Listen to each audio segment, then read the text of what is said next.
जदि किसी एपट सेपट हो कहीदेवी टे आडजस्ट कर दियो कहला कल आमलेट खाइबी चीज ब्रेड आमलेट कहला कल आमलेट खाइबी चीज ब्रेड आमलेट बेसी खाइला वाला का।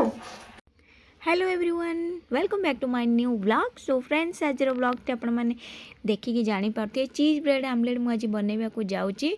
तो 3टा स्लाइस रो मु नै जाइची चीज ता सहित टमाटो पियाज चिली फ्लेक्स ता सहित अंडा 4टा नै जाइची आ ता सहित नै जाइची गोटे स्वाद रो ब्रेड। तो अंडा को मु एबे भांगी देइची ता सहित पियाज टमाटो पकईकी हल्का लुण देकी ताको टिके मु फेंटी देबी।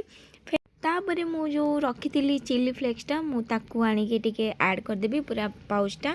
बेसी पकेले बेसी राग हो तो मु गोटे पाउच ही पकाउची। एटा मु पिज्जा आंतिली तो गोटे थिला मु पके दउची ता सहित गरम मसला टे पके दउची।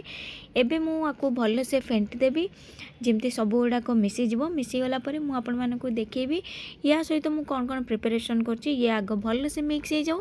तापर मु आपण मानकु पूरा डिटेल्स देखेबी जे केमती कौन चीज ब्रेड आमलेट आपण माने भी करि परिबे।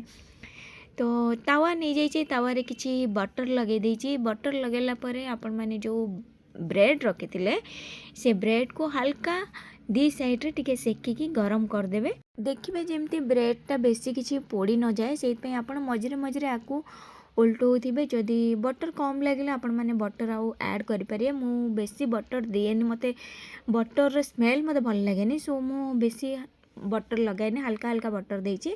और एमती भी मुझे सब खाएनी मते पसंद ही नुह। मु जानी पारेनी भाई लोक कहीं एगुड़ा खाती मते तो बिल्कुल भी पसंद नुह।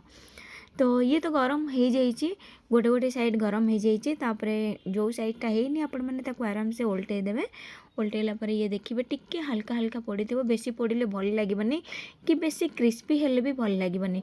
तो ताकू देखिए आपण मैंने केमती करेंगे सीटा डिसाइड कर। जदि आपण मानकु क्रिस्पी भल लगुच तो आपण मैंने करेंगे यहाँ आपण मानकर इच्छा मु कहीदेले तो आपण खाईदेबे ना। सो ये आमर हो जाइए ब्रेड मु आपको अलग गोटे प्लेट को बाहर कर दूची। बाहर कला परे मु आपण मानकु देखेबी एबे आमलेट केमती करबा। पुणी तावारे मु बटर देदेली कहीं आमको आमलेट करने को पड़ो तो बटर देवाई बाध्य। जदि आपण मैंने चाहिए रिफाइन भी नहीं पारे तो मु आज बटर बनवाई प्लान करची तो मु बटर ही पकेली। तो एबे मु जो फेंटिकी रखी अंडा पियाज सब जहाँ जहाँ पकई आपण मैंने देखिले ताको मु तावारे स्प्रेड करदेली। ता सहित मु छोट तावाटा नहीं आपण मैंने टिके बड़ तावा नेबे कहीं ये भल से हम। तो ब्रेड को आमलेट ऊपर रखीदे रखिकी टिके हल्का उल्टे दबा कहीं दी साइड आमको आमलेट लगे माने अंडाटा लगे दरकार। तो सेमती आपण मैंने उल्टे देबे टिके। तो या परे आपण मैंने देखिए जमती आमलेटटा हो जापर जाकि उल्टेबे।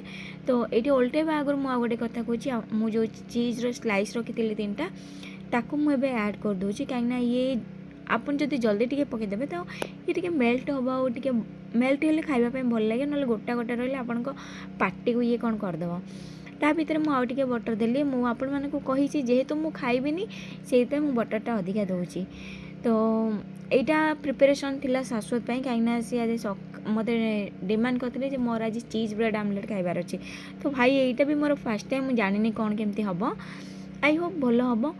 तो मु एमती उल्टे देली उल्टेला पर आपण माने आको आराम से टिके जो खड़िका धरचंदी ताको टिके दबई दबई टिके सेकी देवे जेमती चीजटा पूरा मेल्ट हो जिवो। Finally guys omelette ready bread omelette. Actually शाशुतर डिमांड थिला जे ब्रेड आमलेट खाइबी फर्स्ट टाइम मु आपको तैयारी करछि जहाँ हेतिबो तो भाबुच भल हेतिबो।